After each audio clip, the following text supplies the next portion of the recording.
Assalamualaikum warahmatullahi wabarakatuh. Sebelumnya saya ucapkan terima kasih kepada Ibu Isna Kasmilawati MPD telah memberikan kami waktu untuk membuat video presentasi tentang materi kepramukaan yang bertemakan dasar filsafat pendidikan kepanduan dan sejarah kepanduan.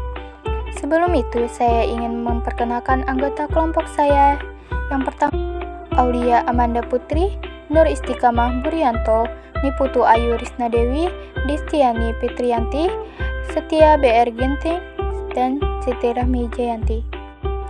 Oke, materi pertama adalah dasar filsafat pendidikan kepanduan terbagi menjadi 4, yaitu prinsip kesukarelaan, prinsip kode kehormatan atau Trisatya, dan dasar dharma.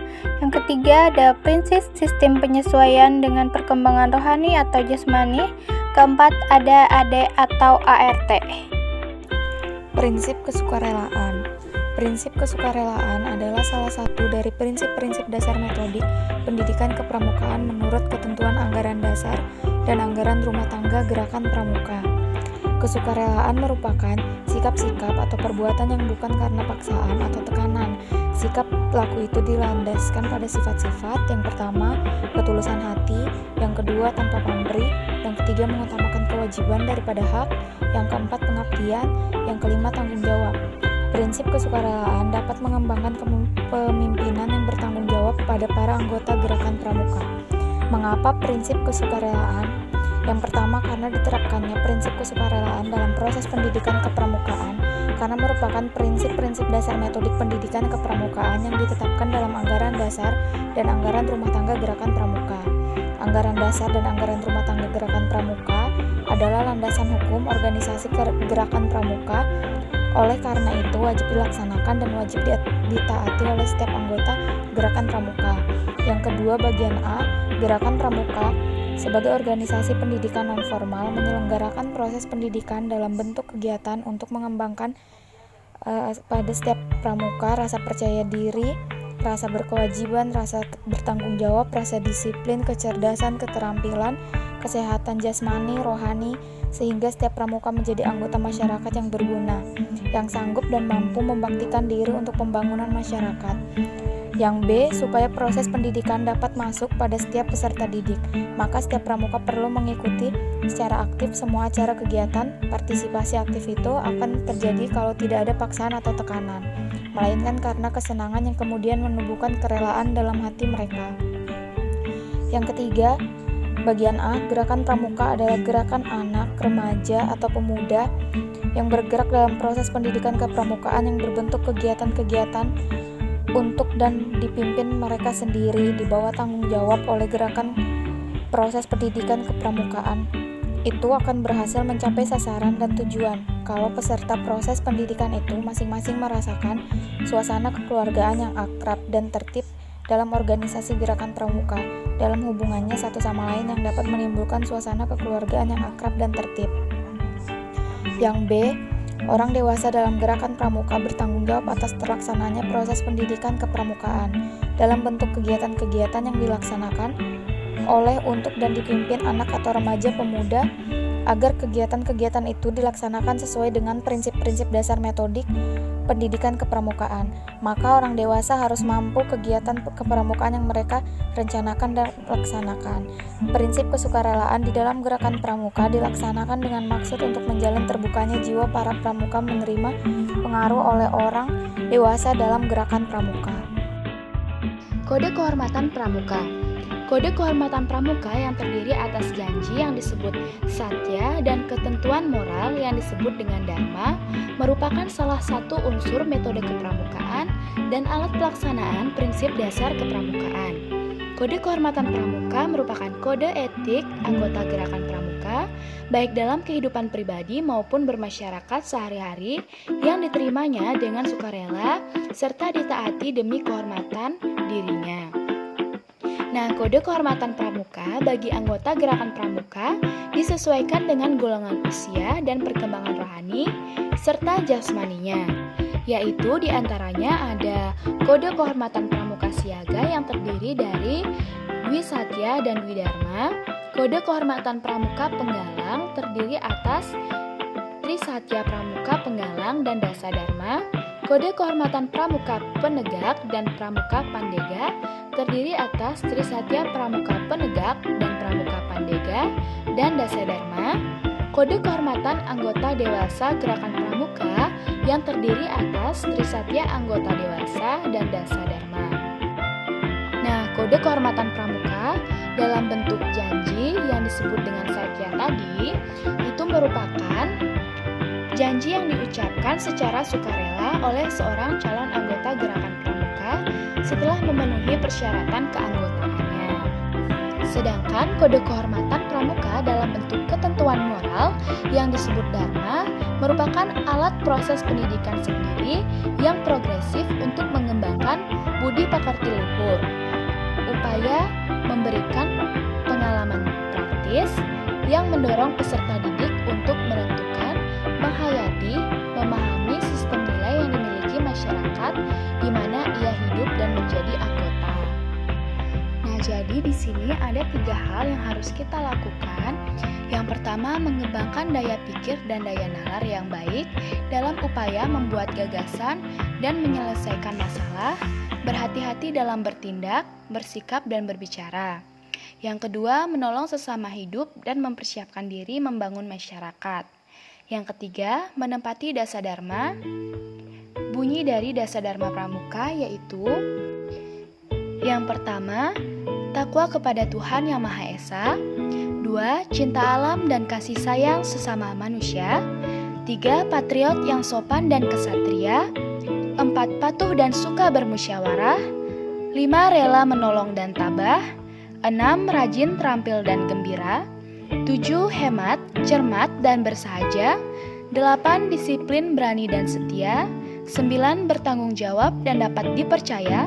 10. Suci dalam pikiran, perkataan, dan perbuatan. Rohani atau jasmani, kegiatan yang menantang dan mengikat serta mengandung pendidik yang sesuai dengan perkembangan jasmani dan rohani anggota muda. Pelaksanaan metode dilakukan dengan A. Kegiatan kepramukaan harus menantang dan menarik minat kaum muda untuk menjadi pramuka. Sedangkan mereka telah menjadi pramuka tetap terpikat dan mengikuti serta mengembangkan acara kegiatan yang ada. B. Kegiatan kepramukaan bersifat kreatif, inovatif, dan rekreatif yang mengandung pendidik. C. Kegiatan dilaksanakan secara terpadu. D. Pendidik dalam kepramukaan dilaksanakan dalam tahapan peningkatan bagi kemampuan dan perkembangan individu maupun kelompok. E. Materi kegiatan kepramukaan disesuaikan dengan usia dan perkembangan jasmani dan rohani peserta didik. F. Kegiatan kepramukaan diusahakan agar dapat mengembangkan bakat, minat, dan emosi peserta, mengunjang dan berfaedah bagi perkembangan diri pribadi, masyarakat, dan lingkungan. AD atau ART. 1. AD atau ART merupakan ketentuan dasar dan ketentuan operasional bagi suatu organisasi yang mencerminkan aspirasi, visi, dan misi Gerakan Pramuka Indonesia. 2. Pengikat persatuan dan kesatuan Gerakan Pramuka dalam prinsip idealisme, tingkah laku, baik organisatoris, sosial, maupun budaya. 3. Suluh dan landasan organisasi Gerakan Pramuka dalam mencapai tujuannya. 4. Landasan manajemen dan pemberdayaan sumber daya Gerakan Pramuka. Fungsi AD atau ART merupakan landasan kerja dan landasan Gerakan Pramuka dalam mewujudkan visi dan misinya. Materi kedua, sejarah kepanduan. Sejarah kepanduan itu artinya gerakan pandu, sedangkan salah satu definisi dari pandu yaitu anggota perkumpulan pemuda yang berpakaian seragam khusus bertujuan mendidik anggotanya supaya menjadi orang yang berjiwa kesatria, gagah, berani, dan suka menolong sesama makhluk hidup. Sejarah pramuka di Indonesia tidak terlepas dari gagasan Baden-Powell yang merupakan bapak pandu sedunia. Lord Robert Baden-Powell of Gilwell menuliskan pengalaman dalam pembinaan remaja di negara Inggris yang kemudian tumbuh berkembang menjadi gerakan kepanduan.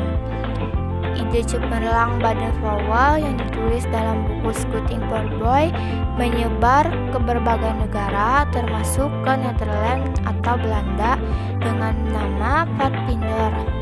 Oleh orang Belanda, gagasan itu dibawa ke Hindia Belanda atau Indonesia yang merupakan wilayah jajahannya, lalu didirikanlah organisasi dengan nama Persatuan Pandu-Pandu Hindia Belanda. Selanjutnya, perintis kepanduan dunia. Kepanduan dunia yang berawal dari pemikiran seorang pemuda Inggris yang merangkum atau menulis pengalamannya saat bertugas di Afrika dan India. Pemuda tersebut adalah Lord Baden-Powell of Gilwell, yang nama lengkapnya adalah Robert Stevenson Smythe Baden-Powell, namun lebih sering dikenal dengan Baden-Powell. Robert Baden-Powell. Usai menyelesaikan pendidikan, Robert masuk ke dunia militer. Selama menjalani masa-masa kemiliteran ini, Robert bahkan menjadi kepemimpinan di pos militer-militer yang ada di negara lain seperti India, Afghanistan, dan beberapa negara di Afrika yang paling berpengaruh dari rakyat India. Militer adalah saat ia menjadi pahlawan selama perang di Afrika Selatan terjadi pada 1899 dan 1902. Berkat bantuannya dari Mafeking, berkat jasanya ini juga Robert berhasil diangkat menjadi jenderal di usianya yang 43 tahun. Namun 10 tahun kemudian, tepatnya pada usai menginjak 53 tahun, Robert mundur dari dunia militer. Ia mundur atas saran dari Raja Edward sebab menurut sang raja, Robert mampu mengembangkan gerakan pramuka yang ia ciptakan. Agar gerakan itu lebih bermanfaat bagi negara, Robert memulai gerakan panduan pertamanya pada Agustus 1907. Dia mengumpulkan 20 anak laki-laki yang diseleksi dari latar belakang yang berbeda-beda. Seperti yang dijelaskan di awal tadi, kelompok anak laki-laki itu kemudian berkemah di Pulau Bronsia selama sepekan dan sukses. Dari situlah gerakan ini kemudian berkembang dengan pesat hingga pada 1909 diadakan gerakan pramuka nasional yang pertama di Crystal Palace. Sebanyak 11.000 anak laki-laki ikut berpartisipasi dalam acara tersebut. Pendidikan kepramukaan. Pendidikan kepramukaan merupakan proses belajar mandiri yang progresif bagi kaum muda untuk mengembangkan diri pribadi seutuhnya, meliputi aspek mental, moral, spiritual, emosional, sosial, intelektual, dan fisik, baik sebagai individu maupun sebagai anggota masyarakat. Pendidikan kepramukaan secara luas diartikan sebagai proses berkesinambungan bagi kaum muda, baik sebagai individu maupun sebagai anggota masyarakat yang sasaran akhirnya adalah menjadikan mereka sebagai manusia yang mandiri, peduli, bertanggung jawab, dan berpegang teguh pada nilai dan norma bermasyarakat, berbangsa, dan bernegara. Para pelaksana pendidikan kepramukaan harus menghayati dan menyadari bahwa karya di bidang pendidikan adalah karya peningkatan mutu, mental, moral, spiritual, emosional, sosial, intelektual, dan fisik. Pendidikan berbeda dengan pengajaran. Proses pendidikan lebih mendalam dalam mengembangkan dan membentuk nilai-nilai sikap, perilaku, dan pengetahuan. Pada hakikatnya, pendidikan adalah memberdayakan peserta didik agar mampu mengembangkan potensi yang dimiliki secara optimal. Dasar dan landasan pendidikan adalah keteladanan. Untuk itu, para pelaksana pendidikan kepramukaan wajib menjadi teladan. Pendidikan kepramukaan sesuai dengan gagasan penciptanya, Lord Baden-Powell, yang mula-mula dituangkan dalam buku Scouting for Boys, pada dasarnya ditunjukkan kepada pembinaan anak-anak dan pemuda, bukan untuk orang dewasa. Namun untuk menunjang keberhasilan pembinaan peserta didik itu perlu adanya pendidikan untuk orang dewasa yang akan bertindak sebagai pamong dan dengan sikap sesuai dengan sistem Among, membawa peserta didik kepada tujuan gerakan pramuka. Yang pertama, sistem pendidikan bagi peserta didik. Proses pendidikan bagi peserta didik ini diatur oleh syarat-syarat kecakapan umum atau SKU dan syarat-syarat kecakapan khusus atau SKK. Pramuka ganda. Syarat-syarat kecakapan umum adalah syarat-syarat yang harus dipenuhi oleh setiap pramuka, sedangkan syarat-syarat kecakapan khusus merupakan syarat pilihan yang dapat dipilih secara bebas oleh masing-masing pramuka. Yang kedua, sistem pendidikan bagi orang dewasa. Pendidikan bagi orang dewasa dalam gerakan pramuka ditujukan kepada pemberian bekal kemampuan agar orang itu dapat mengabdikan dirinya secara sukarela dan aktif menjalankan kewajibannya sebagai pembantu pembina pramuka, pelatih pembina pramuka, pembantu andalan anggota majelis pembimbing dan kuartir pendidikan formal bagi orang dewasa berbentuk kursus-kursus. Baik di dalam maupun di luar gerakan pramuka. Pendidikan itu diatur sesuai dengan kebutuhan orang-orang dewasa yang bersangkutan. Adapun bentuk-bentuk kursus itu sebagaimana akan diuraikan sebagai berikut. 1. Kursus orientasi. Kursus orientasi ini diadakan untuk orang tua pramuka agar anggota majelis pembimbing masyarakat lainnya diarahkan untuk memberi cukup gambaran tentang pendidikan kepramukaan sehingga masyarakat mempunyai citra yang baik tentang gerakan pramuka sehingga menggugah mereka untuk memberi dukungan dan bantuan kepada gerakan pramuka. Yang kedua, kursus pembina pramuka mahir. Kursus ini diperuntukkan bagi mereka yang akan membina peserta didik secara langsung, yaitu para pembina pramuka dan pembantu pembina pramuka. Di samping itu, dalam rangka pembuatan kader maka pramuka penegak dan pandega pun dapat dibenarkan, bahkan dianjurkan untuk mengikuti kursus pembina pramuka mahir tingkat dasar saja. Yang ketiga, kursus pelatih pembina pramuka. Kursus ini diperuntukkan bagi para pembina mahir atau lanjutan yang berbakat dan bersedia menjadi pelatih pembina pramuka. Kursus seperti ini diarahkan untuk membentuk tenaga yang mampu dan cakap menyelenggarakan pendidikan formal dan informal untuk orang dewasa dalam gerakan pramuka. Keempat, kursus-kursus untuk petugas dalam gerakan pramuka. Peserta kursus ini diharapkan sudah mengikuti kursus mahir dasar. Selesai mengikuti kursus, mereka akan mendapatkan surat keterangan dan diharapkan mereka mampu melaksanakan tugasnya masing-masing. Adapun sifat gerakan pramuka, yang pertama terbuka, artinya dapat didirikan di seluruh wilayah Indonesia dan diikuti oleh seluruh warga negara Indonesia tanpa membedakan suku, ras, dan agama.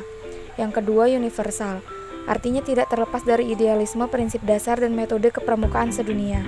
Yang ketiga, sukarela, artinya tidak ada unsur paksaan, kewajiban, dan keharusan untuk menjadi anggota gerakan pramuka. Yang keempat, patuh dan taat, artinya patuh dan taat terhadap semua peraturan perundang-undangan di Negara Kesatuan Republik Indonesia. Gerakan pramuka harus mempunyai sifat ini. Yang kelima, non-politik, artinya gerakan pramuka bukan organisasi kekuatan sosial politik dan bukan bagian dari salah satu organisasi kekuatan sosial politik. Semua jajaran gerakan pramuka tidak dibenarkan ikut serta dalam kegiatan politik praktis secara pribadi. Anggota gerakan pramuka dapat menjadi anggota organisasi kekuatan sosial politik. Anggota gerakan pramuka tidak dibenarkan membawa paham dan aktivitas organisasi kekuatan sosial politik dalam bentuk apapun ke dalam gerakan pramuka. Anggota gerakan pramuka tidak dibenarkan memakai atribut pramuka pada kegiatan organisasi kekuatan sosial politik. Yang keenam, religius, artinya wajib bagi setiap anggota gerakan pramuka untuk memeluk agama dan beribadah sesuai dengan keyakinan masing-masing, serta wajib bagi gerakan pramuka membina dan meningkatkan keimanan dan ketakwaan anggotanya, serta mampu mengembangkan kerukunan hidup antar umat beragama dan antar pemeluk agama.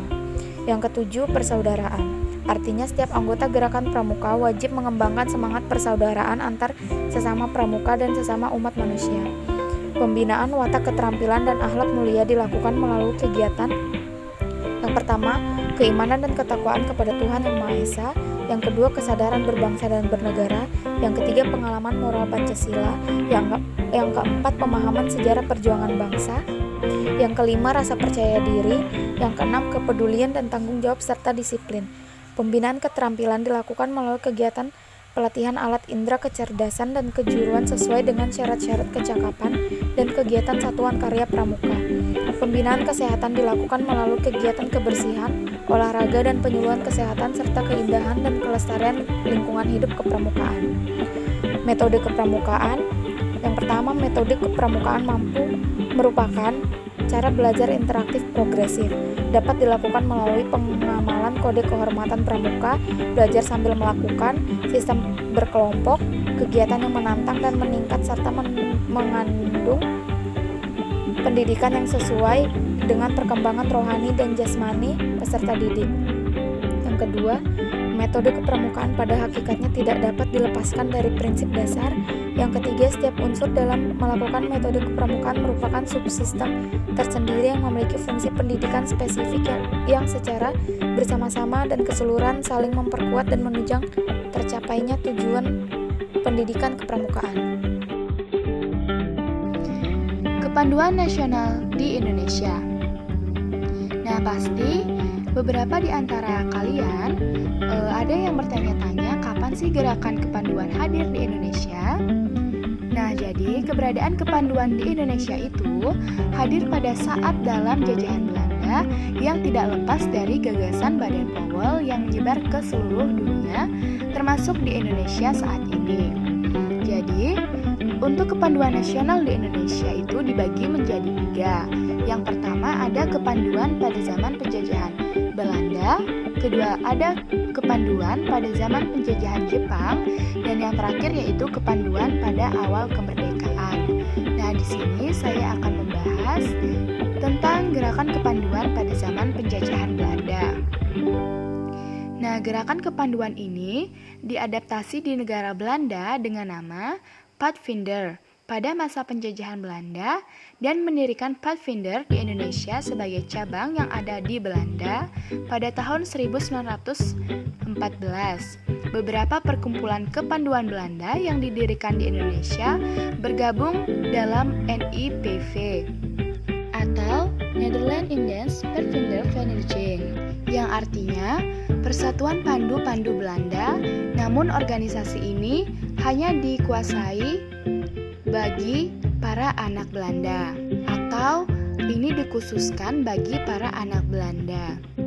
Nah, oleh karena itu, para tokoh pergerakan nasional di Indonesia merasa tertarik dengan gagasan Baden Powell yang terutama dalam buku Coding for Boys, sehingga dibentuklah organisasi-organisasi kepanduan pribumi dengan tujuan salah satu organisasi kepramukaan di masa penjajahan Hizbul Waton memberikan manusia Indonesia atau membentuk manusia Indonesia yang baik dan menjadi kader pergerakan nasional.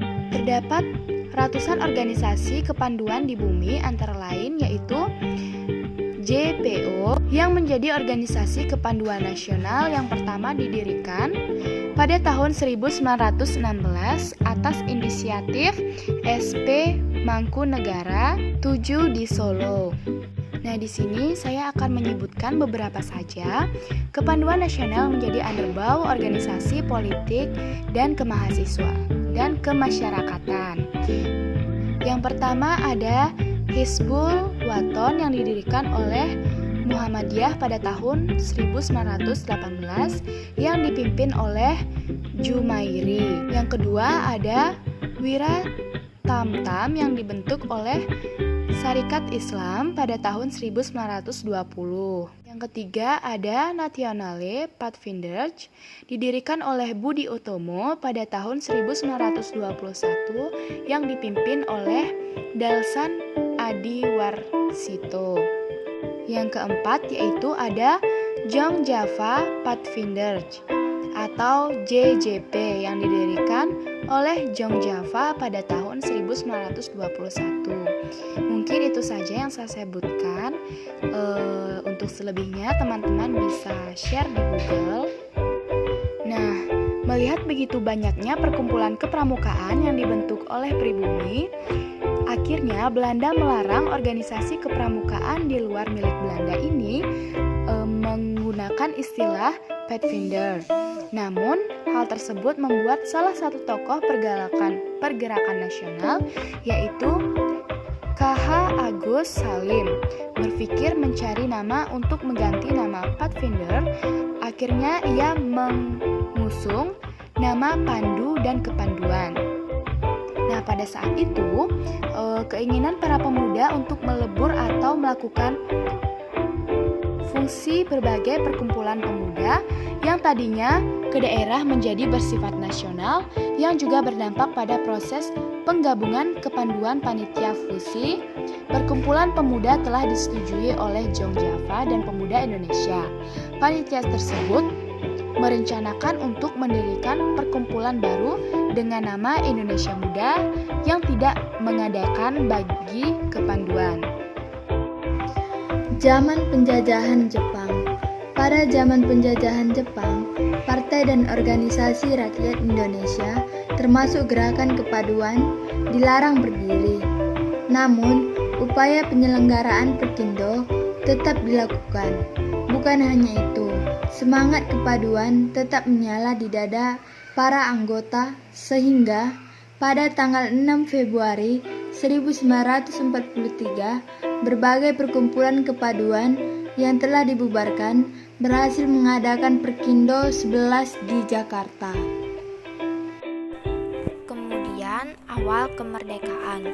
Setelah masa kemerdekaan dibentuklah organisasi kepanduan yang bersifat nasional yang terbentuk melalui kongres pada tanggal 27 sampai 29 Desember di Solo. Pada tanggal 28 Desember 1945 dideklarasikan Pandu Rakyat Indonesia di Solo.